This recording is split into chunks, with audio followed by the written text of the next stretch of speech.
everyone, welcome back to my channel. I'm Tiffany Benson, one part of Team Benson, and tonight it is finally not raining anymore in Arizona. So I am going to walk around my garden with you and also talk to you a bit about how I'm preparing my garden for the coronavirus, the dreaded coronavirus. So let's take a walk.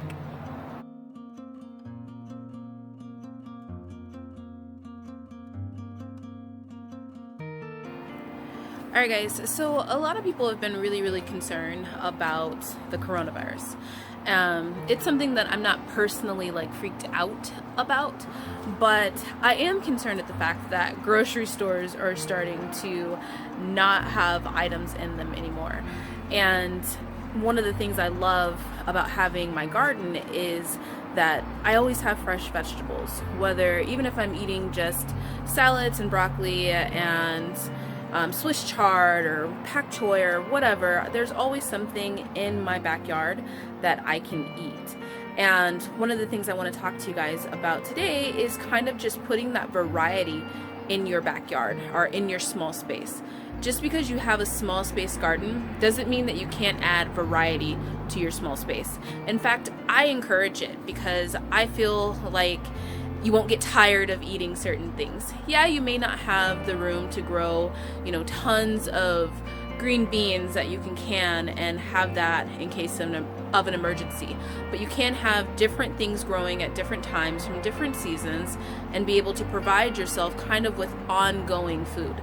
So it may not be food in your pantry that is already prepared and safe in there, but it's something that you can come out and pick from and just slowly eat from it day after day.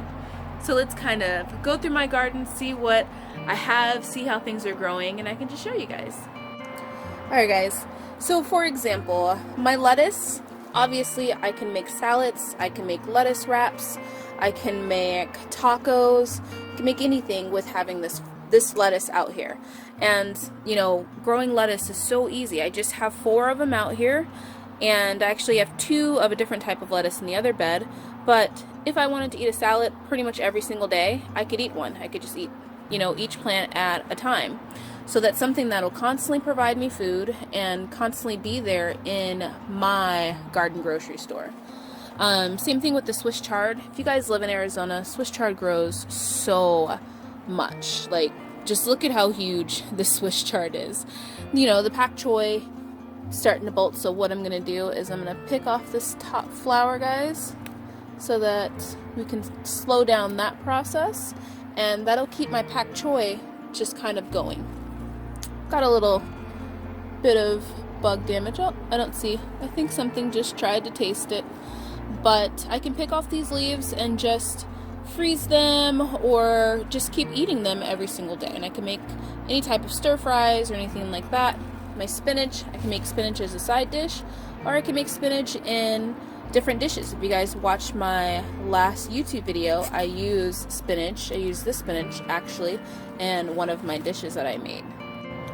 So just right there in that one bed, so just one little square of space, I can provide myself with tons of different meals and different varieties, so I'm not getting bored with the things that I'm eating.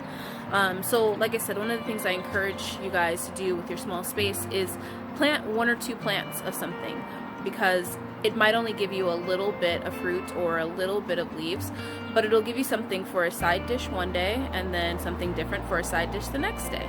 So let's continue with the walk and see what all we have.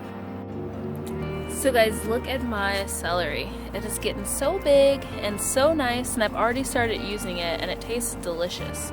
But one of the things you guys can see in my beds is that I packed in a lot of different variety in this bed, and it's a 12-foot bed.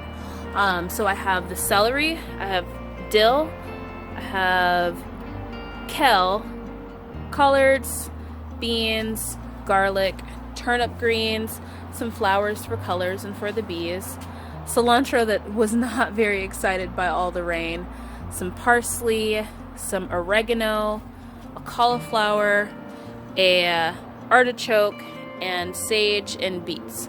So as long as, and I also have some onions right here. So as long as I'm keeping this bed healthy and I'm keeping the soil healthy on it, it's going to grow a lot of these different things. And that is a lot of variety that I can give myself in just a small space. So guys, one of the things I also like to point out is that when you grow in a small space and you're packing a lot of things in that small space, you may not get really huge things. Like, I'll show you guys my cabbage, and I'm not going to get a giant cabbage the size of my head, but even if I had a giant cabbage the size of my head, we wouldn't eat the whole thing in one day. So I can grow 3 cabbages and get 3 cabbages for 3 different dinners, and I probably am still only going to use half the head of each cabbage. So I could probably get 6 dinners out of that cabbage. So for example, in one of my favorite beds, I have broccoli, cabbage, and cilantro. And as you guys can see, you know, this cabbage, it's getting pretty close to being done. You know, it's pretty tight in there, and it is a Jersey cabbage, and it's not really huge. It's actually a smaller cabbage, but I can still use this entire thing. One of the things that I do when I prune my leaves is sometimes I'll cut up to where the leaves aren't even damaged and use those leaves in our dishes, because you can actually still eat the whole plant. So as you can see, this bed has a lot of really big plants in it that would normally get really huge, but since they're competing, I'm getting smaller plants, but I'm still getting that variety. So one day I can have cabbage, one day I can use the cilantro and make a dish, and one day I can use the broccoli and take all the little broccoli heads off of it and make a dish that way too as well. One thing I'd also like to point out is that it has been high rain and high winds out here, and I am loving that because the garden is naturally getting rid of some of these little caterpillars that are eating my plants. Now, you guys know that I don't spray anything on my plants, and I really don't do anything other than hand pick some of the vegetables or prune in order to get some of the dead leaves off. But every now and then I am going to get holes in the plant because I'm not spraying anything on it, and they're hungry just like I'm hungry. So as long as they're not eating the entire thing, I'm willing to share a little bit. But these high winds and the rain actually do a lot to clean up the garden too as well of pests. So that's another thing that, thank you Arizona Spring, you're getting all the worms off. So the other thing I would like to point out to you guys is that if you wanted to grow a lot of bigger vegetables, you can put big vegetables like this cauliflower with smaller vegetables like this radish. The radish still has plenty of room to grow and make big radish bulbs, and the cauliflower now has extra room because the radish isn't taking up so much space. So I will probably get my biggest cauliflower from this bush. As you guys remember, I used to have cauliflowers here, which now I have put down some compost and I've planted seeds in these spaces. Oh guys, real quick on the tour, I just passed my ginormous dill plant, and as you can see, I pruned it all the way back. We did the video on the dill, which if you guys haven't seen, I will link below in the description. And look at it, it's already grown back. And no aphids on it. No aphids, and that is without any type of pesticides. So the point of this video was to, not only show you guys what I have going and finally being able to get outside because I've been locked in the house for 4 days with the crazy rain, but also I want to encourage you guys to grow yourself a garden, even if you have this tiny little space, because with things like the coronavirus and different things that might have grocery stores sold out. I mean, I went to our grocery store to get a couple things and things were sold out. Like, there were some things that I couldn't even buy.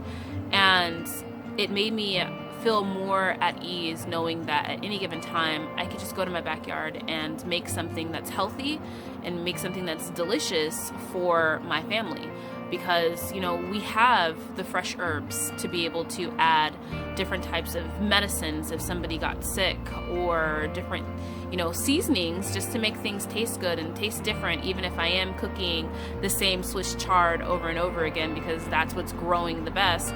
I have different herbs to make it taste different. And I just really want to encourage you guys to always give yourself a little bit of a backup plan. Grow those vegetables, and even if you think that you have a small space that's not going to provide you that much, you can pack in a lot of different things. Yeah, it may not grow as big as people that have it on acres of land, but it is going to grow, and it is going to provide you with food, and it is going to give you a little bit of variety.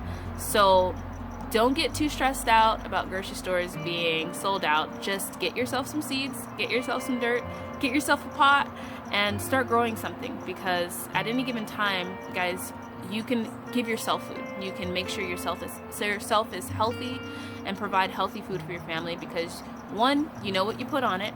Two, it's not costing you a whole bunch of money to buy it when prices are probably going to go up. And three, there's something about just growing your own food that gives you just the peace of mind and happiness knowing that you did something all on your own. So till next time, thank you guys for hanging out with me and checking out my garden. And don't forget to grow yourself a small space garden.